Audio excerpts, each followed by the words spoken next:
Henry Alcantara nagsauli daw po ng 110 million sa DOJ. Madeline Villar Moratillo magbabalita. Mads, magandang hapon. Yes, magandang hapon. Ako, maganda rin yung araw ng mga taga-Department of Justice sapagkat nagbalik na ng 110 million pesos itong si dating Bulacan 1st District Engineer Henry Alcantara na kanyang kinita mula sa mga hinawakang manumalyang flood control project. Pero ang sabi ni Acting Justice Secretary Frederick Vida, ang dapat niyang isole ay 300 million pesos. Ang pangako naman daw ni Alcantara, ibabalik yung kulang, yung 190 million pesos hanggang ngayong sa darating na buwan ng Disyembre. Walang partikular na petsang binanggit pero ang pangako raw ay within the month ng December.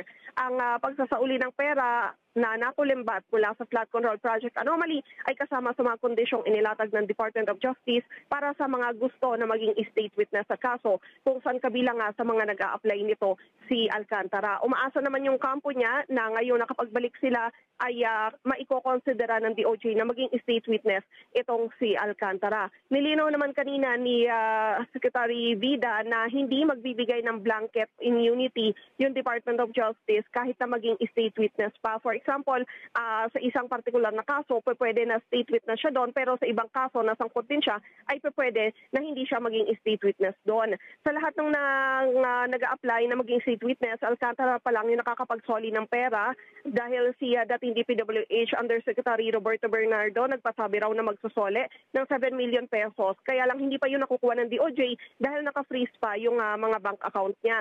Si Bryce Hernandez naman, bagamat nakapagsole ng 2 mamahaling sasakyan, hindi pa yan kinokonsidera na bahagi ng restitution ng DOJ dahil sa ICI naman daw niya isinorender yung kanyang mga sasakyan. Pagkatapos kanina dyan ng presscon ay yung mga pera isinakay sa armored vehicle at yan ay bibilangin muna ng mga Tagalan Bank para alamin kung meron bang peke sa mga pera na ito at kung sakto na 110 million pesos ito at ireremit yan sa Bureau of Treasury. Balik sa inyo dyan, Jen. So, Land Bank muna for safekeeping, Mads? Hindi naman. Bibilangin lang, Jen, tapos sa Bureau of Treasury na.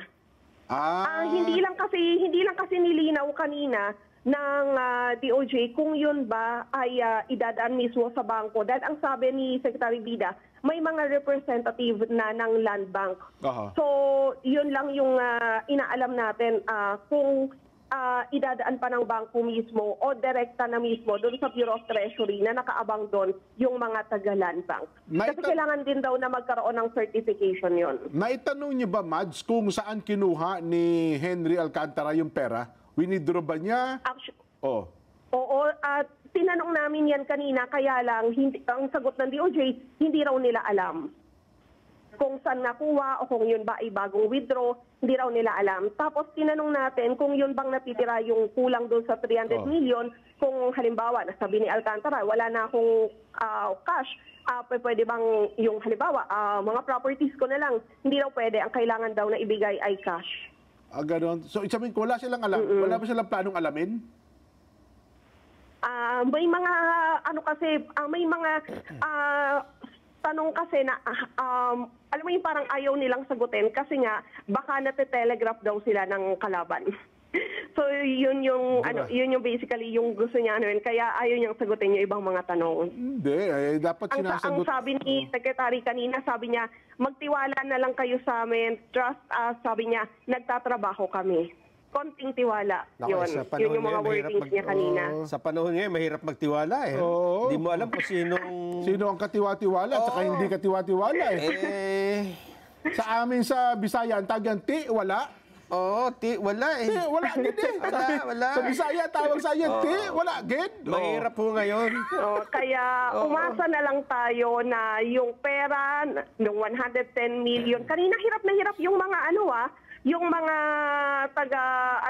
yung mga taga rito na taga bangko na habang isinasakay yon sa armored vehicle. Actually, ang kwento niyan kanina, may presscon, nagpatawag ng presscon yung DOJ. Wala kaming idea kung tungkol saan yung presscon. Pero mag-aalaw na ng hapon, ayan, si Kuyang Nelson, alam niya yan, yung dito sa main building ng DOJ, yung malaking pintuan dito, hindi yan isinasara. palagi yan bukas. Pero kanina, nagulat kami, mag-aalauna ng hapon, bakit isinara yung pinto na to, yung malaking pinto sa main building, at wala munang pinapapasok. Sa gilid. At pagkatapos, maya-maya, meron din namang mga,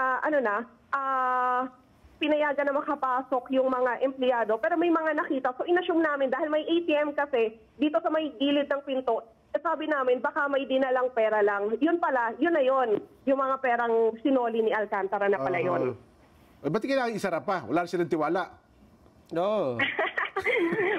baka surprise lang naman. Ganon. Ma-hold up eh. Gusto nila magtiwala tayo sa kanila, tapos sila, wala silang tiwala sa inyo. Ano ba naman yan? Parang unfair. Oh. Ayun nga eh. Pero kasi gusto natin malaman, kasi mahalaga yun eh. Kung halimbawa, winidraw ba niya yan? O yung pera ay nasa higaan lang nakatago. Di ba? Nandun nasa tabi-tabi lang nila, di ba? Kung saan lang nila nilalagay. So, ibig sabihin, Saka paano din nila dyan, di ba? paano din nila yung pera dyan? Oh. Kasi kadala-dala ba ng armored van? Kanina, may mga nakita tayong armored vehicle kanina. So, ina-assume natin na yun, nung nakita natin na sinara yung malaking pinto, may nakita tayong armored vehicle.